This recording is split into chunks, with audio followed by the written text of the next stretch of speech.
Alright, Mr. President. We're stuck on foreign soil. We're surrounded by bad guys. If we're gonna make it out of this, I'm gonna need your help. You sure? I'm sure. Well then,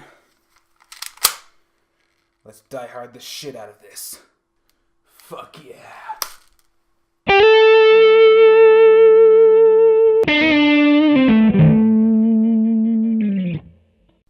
Hello and welcome back to another Midnight Showing. As always, I'm Kelly, and I just got out of London Has Fallen, the sequel to the surprise hit that was Olympus Was Fallen. Now, before I start with the actual review, I just want to state that I didn't really like Olympus Was Fallen all that much. It was stupid, it was cheesy, it was a throwback to the 90s, but yeah, it was so-so at best. Surprisingly, I actually found that London Was Fallen was a little bit more engaging for me. That's not to say the movie's better than Olympus Has Fallen, but it was definitely more, I don't know, I wouldn't say thought-provoking, but it definitely had me engaged a lot more. It had me actually caring more about the president. And the complete lack of realizing that once the president's in this situation, he no longer is the president, the vice president takes over, and by God, why do they keep ignoring these in the film? I don't know. So, non-spoiler version, this movie is action-packed. It has some really fun moments, especially the end 20 minutes where they're actually rescuing the president, which is probably the best part of the movie. And it's a lot of fun. Downsides, the CGI is pretty bad. Like, really, like direct-to-TV level bad. It's only really noticeable when the whole attack on London starts and the explosions are going off, but those explosions, it really says a lot when the shark-shaped explosions from the Nostalgia Critics review of Mad Max Fury Road look better than this high, big-budget film. They were really bad. Other than that, and maybe some of the acting was a little bit wooden, especially from some of the supporting characters, especially obvious evil twist that you see it coming from a mile away, as in, who's the inside man? Yeah, it's pretty obvious who it is. It was pretty easy to guess. But other than that, it was fun. I will admit, Gerald Butler is a badass, and his exchanges with Aaron Eckhart are just perfect. They really are. They have great chemistry. Put them inside some more films together. I want to just hear these guys talk back and forth because it's awesome. But yeah, going in, my final verdict before I go into spoilers is it's worth a discounted theater price. I wouldn't recommend paying full theater, but if you get a matinee or if it goes to your cheap seat theater. God, why is that always a tongue twister when I say these without jump cuts? But if it goes to your cheap seat theater, I could honestly recommend a watch. It's just pointless, mindless fun. It's what Gods of Egypt was trying to be. Like, really hard trying to be. But yeah, going into the spoilers, what's the actual story on this? Well, the British, I think it was Prime Minister, died to complications of a surgery.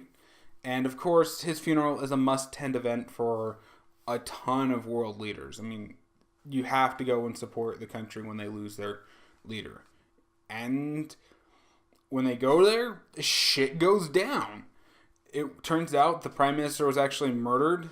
Poison was slipped into his anesthetic and he died because of that.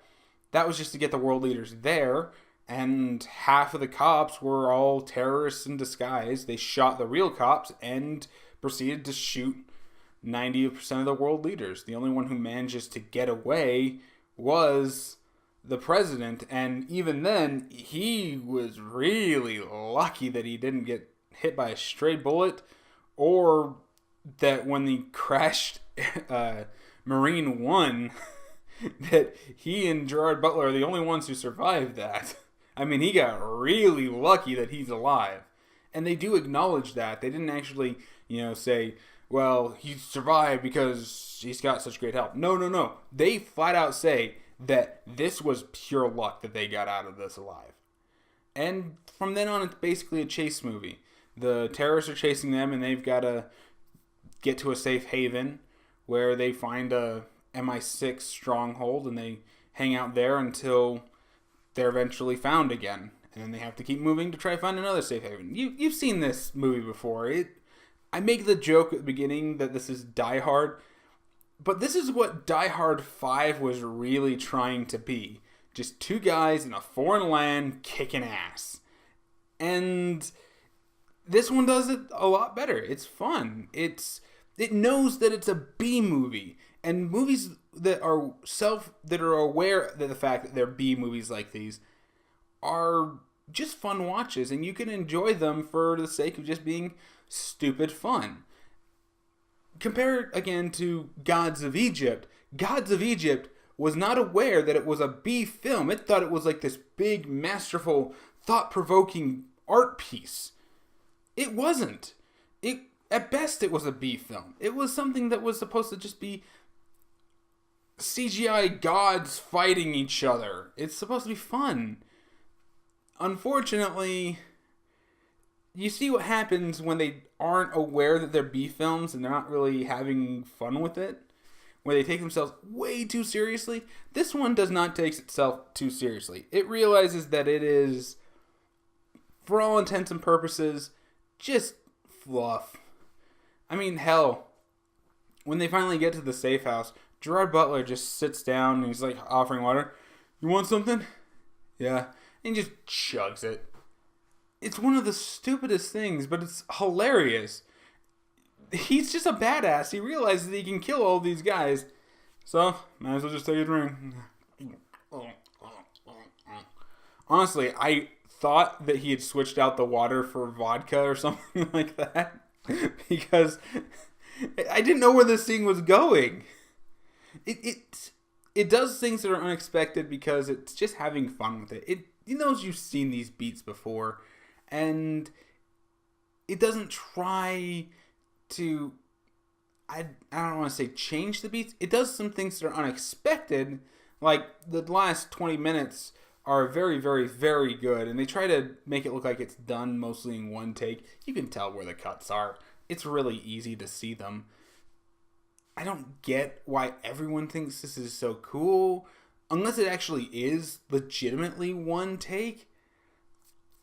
It's just another action scene thing. But admittedly, the action in that one take is really, really fun. It's close quarters. It's engaging. You've got people dying on both sides. Gerard Butler, I think, even got clipped at one point. I mean, they do establish that these people are human. It's just that they're good enough and smart enough to get around it. It really is just fun. And that's the ultimate thing. As I said, the CGI gets really bad, and some of the performances from the side characters are really wooden. Like the twist, in order to do all of this, they needed an inside man who could take over the cameras and slip in guys inside of Scotland Yard without anybody noticing, and blah blah blah. You need an inside man for this, obviously. And of course, it's the counterintelligent leader of MI5. I mean, come on, I called that right when I saw this guy. He's like, bad guy. That's him. That's him. He's working with the big bad guy who's a terrorist seeking revenge because they killed his daughter in an attempt to kill him. In a drone strike.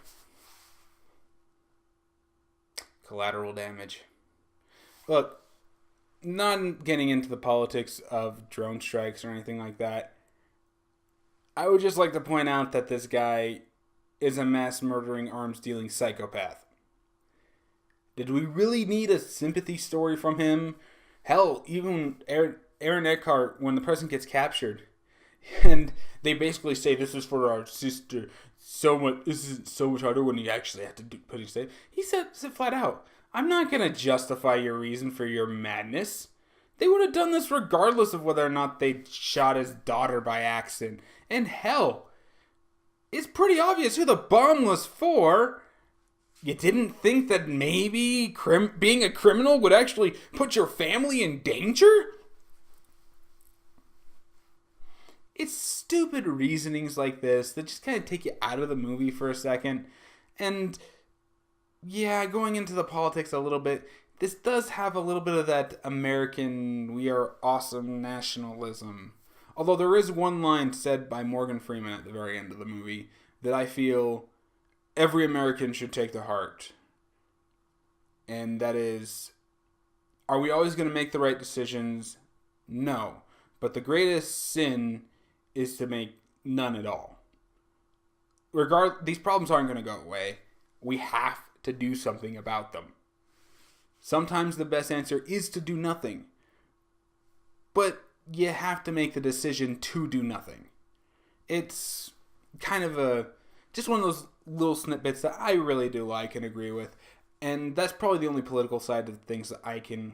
Everything else is just your standard fluff fare.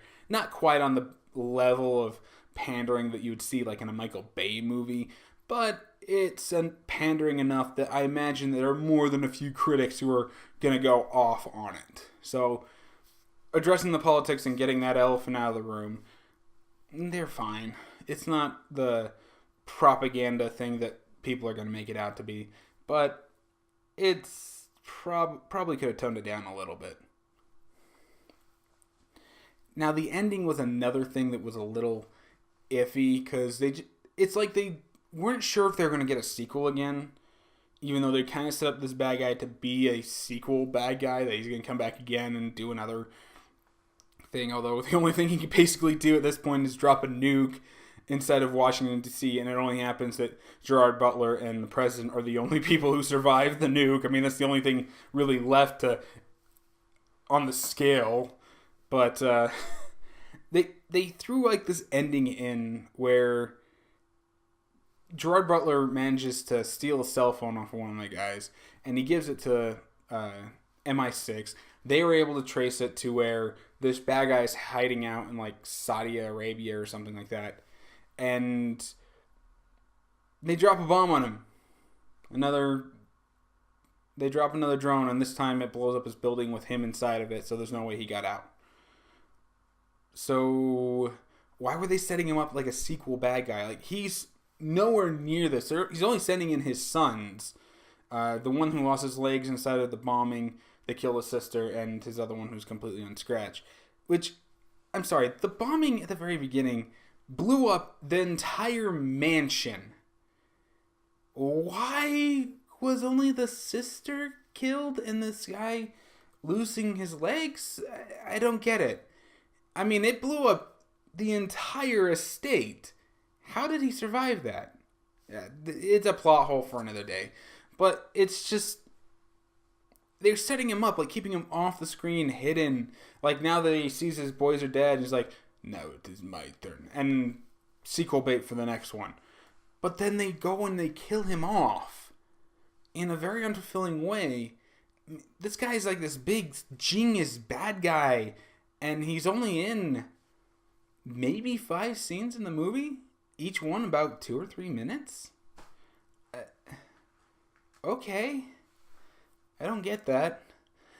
I think it was that time when it's one of those movies that they realized they were really lucky to get a sequel out of this, so they didn't want to push their luck by sequel baiting. I don't know. It kind of bugged me. It's not something that really deters from the movie, but it is something noticeable.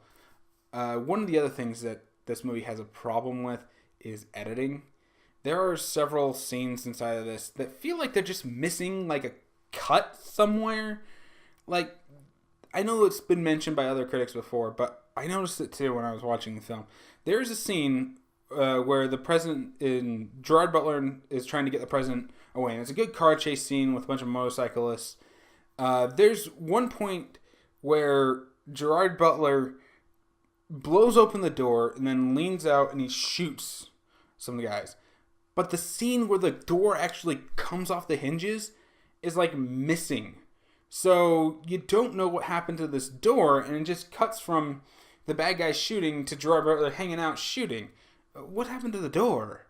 It's just like small little things that here and there, sometimes in the action. It's quite clear that 90% of the editing went into the 20-minute awesome scene at the end, and not so much for the other action scenes throughout the movie. Just small little things just are missing. I don't really want to call this a problem, but it was noticeable by even me, and it was just a little distracting.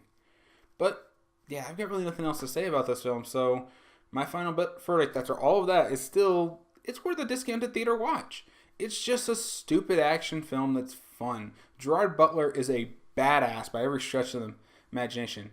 Like, there's a scene where a guy ends up like hanging into the window, and he's grabbed him by the motorcycle helmet. And the guy's like screaming, "Fuck you, fuck you, fuck you." He's like, "Fuck me." And then he turns the car and he like rams the guy into the wall, like literally scraping him off to the point where he like just flies out of his helmet. He's like, "Fuck you." And he throws the helmet out after him. It's just stupid things like that are just so over the top. It just reminds me of John Carpenter's The Thing. Just when The Thing like roars and what's his name? The main character, McCready, just yells back, "Yeah, well, fuck you too," and he throws the dynamite at him or whatever. It's just stupid lines like that are just awesome and just fun. And there's no argument that Gerard Butler is a badass. And his interactions with Aaron Eckhart are really what make the movie. You don't give a shit about the plot. You don't give a shit about what's happening to the rest of London. You just give a shit about these two guys who are dieharding it up, and it's fun. And discounted theater price and a matinee are more than worth it to go see this film. And of all the films that are out right now, that's probably the best rating I can give right now, right? Anyway, so yeah, that's it from me. If you enjoyed the video, have you seen London Has Fallen?